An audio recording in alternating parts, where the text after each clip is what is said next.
So we're back for another week, or another month I should say, of training. And this week I'm going to talk to you about one of the key components of speaking, which is enrollment. So a lot of times as a speaker, you think about speaking from the stage and getting up on stage and being a good speaker.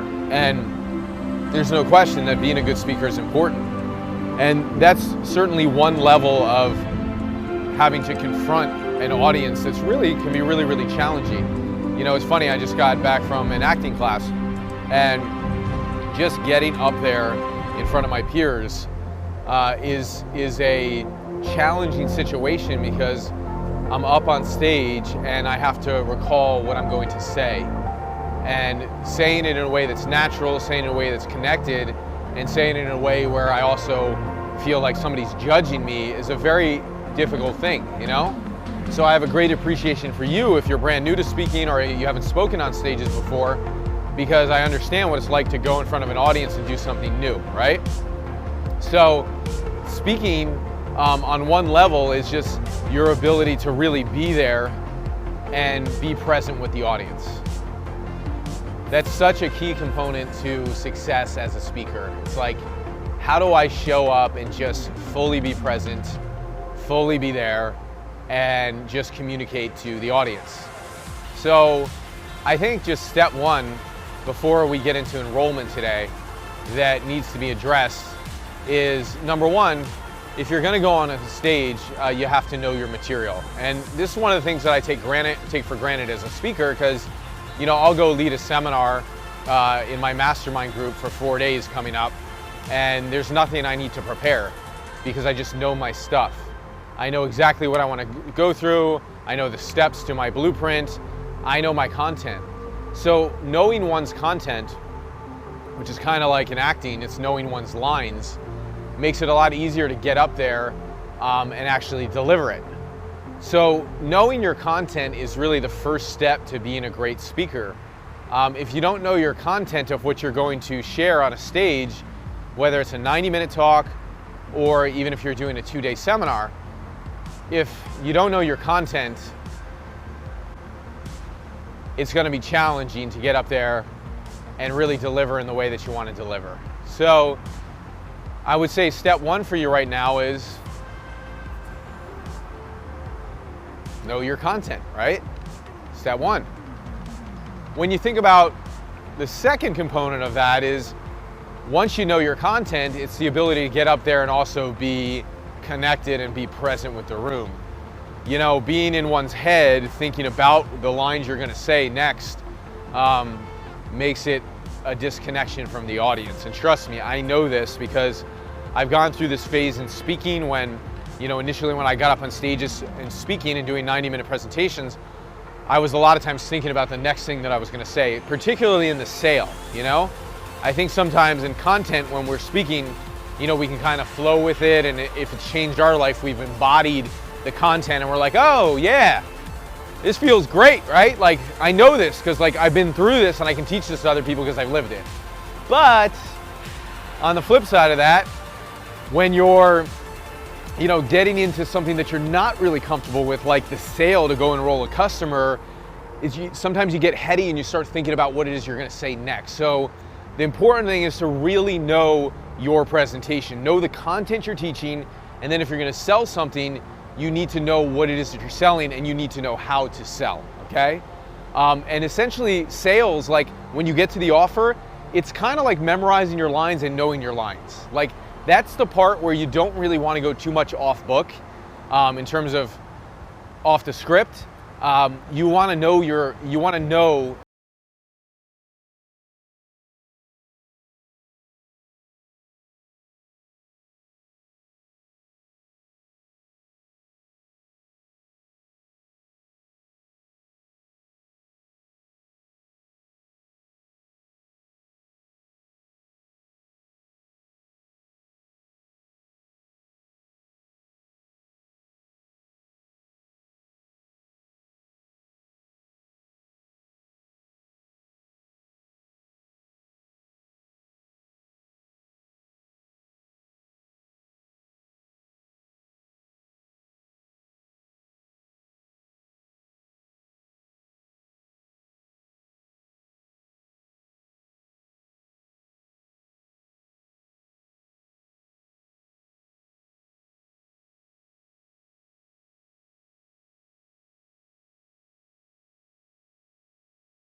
is because a lot of times when you're filling your workshops or your seminars, when you're starting out,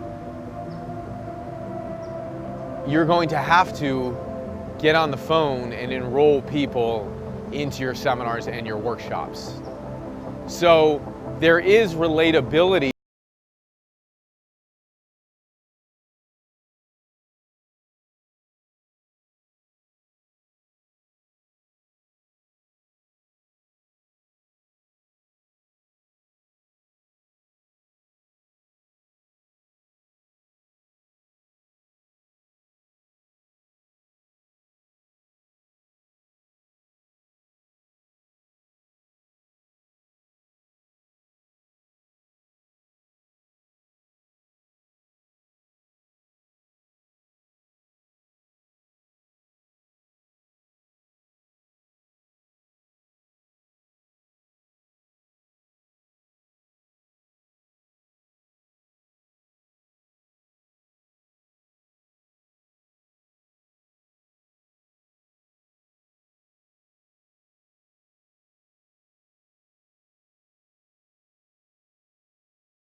We want to say in that conversation, because we sometimes have the perception that we have to be perfect, or we don't want to be wrong, or sometimes we can just be defensive because we don't want to be rejected. So the first thing I want you to notice in your communication is, are there times where you're thinking about enrolling a customer, but you're so much in your head of what you're going to say that you're not actually even communicating to that person? Does this make sense? Like, you got to remember that there is a person there that you're delivering the communication to, and unless that communication lands with them, there's no way they're going to enroll. You see? So the first piece of being able to stand in your own value is you to focus on the person or the audience that you're enrolling, simply because if you don't, you're not talking to anybody. Make sense? So, such an important piece to go, who am I actually speaking to?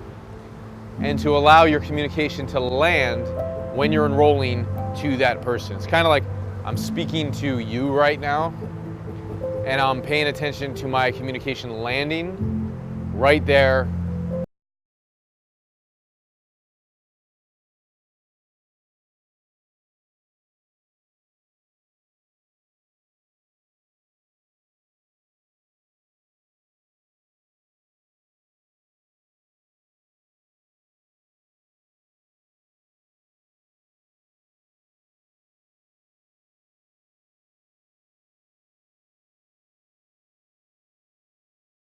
Where you're actually focused here, and so like your space is bigger, because like you're not just like in your head and your little thoughts and going, oh my god, what am I going to say next? And then you're like only communicating in your head. It's like I'm putting my attention outwards to you, and I'm delivering my communication in a way that's going to land to you. So now I'm outwardly focused on the customer, which I should be, because I want to be listening or paying attention to how they're responding. So a lot of times people say like, well, I just don't feel like, good enough, or I don't feel worthy up there, or I feel introverted. Well, the technique to get out of being introverted is to know that I'm communicating with someone. And you communicate with people all the time in life, but one of the things is to pay attention to.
Money's the issue, and a lot of times I'm like, well, you would have no idea actually if money was the issue. This is the funniest thing, like people think it's the money thing.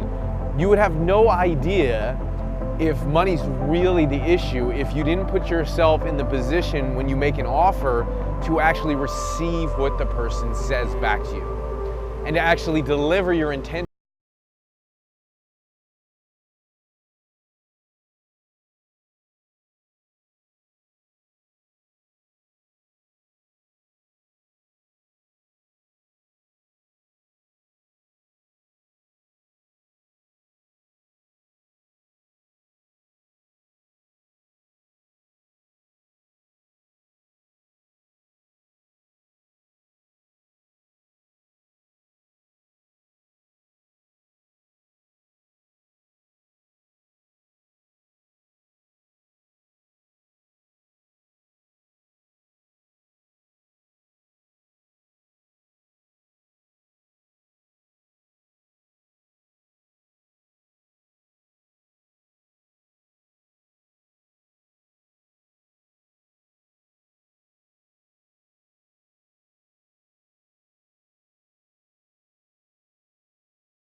Pointing out the fact that it's silent. That's called, we're actually being in communication with the situation, right?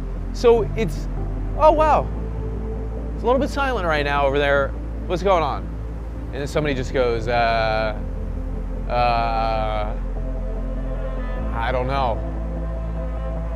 So what that is, I don't know, is basically non-confront, right? It's non-confront because think about this.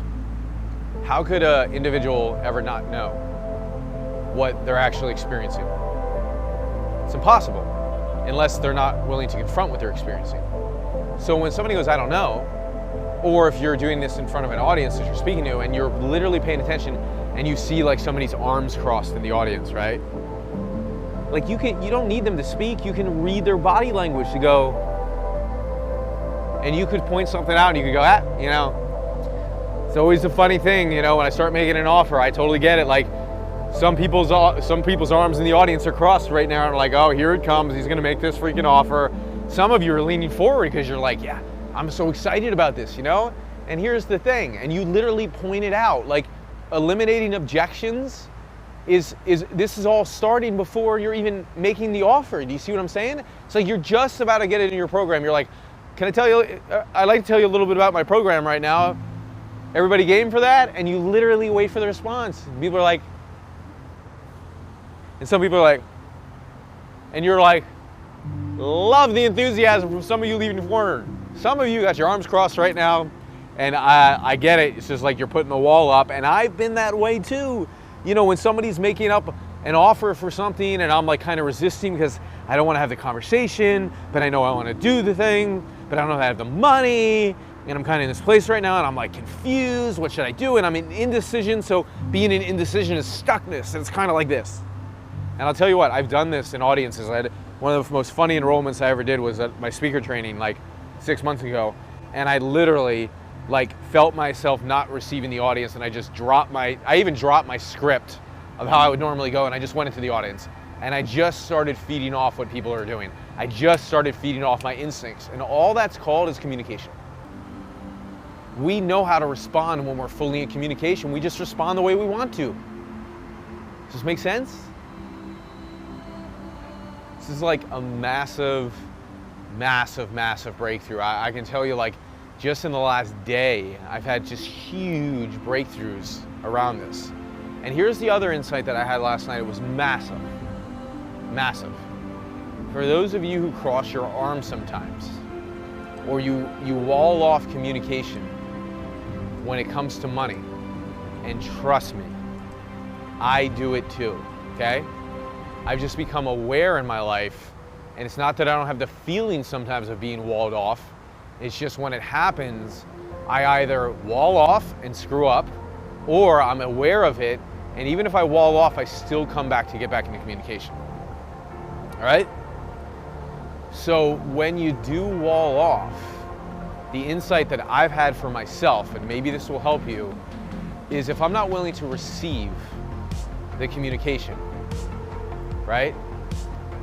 Then I'm not really willing to receive help in my life. I'm walling off any support that's coming in, which means that I believe that I have to be the one doing everything. Do you see?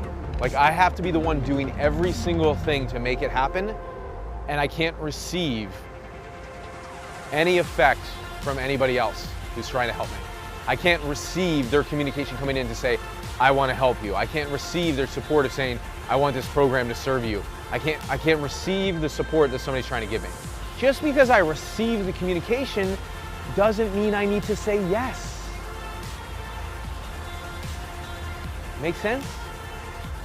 So if you're ever walled off and you're walling it off, what it means from my perspective is when I'm walling off, I'm not in control.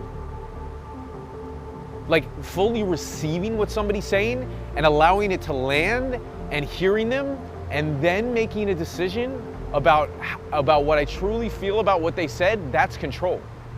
But blocking off communication that's trying to come in, that is not control.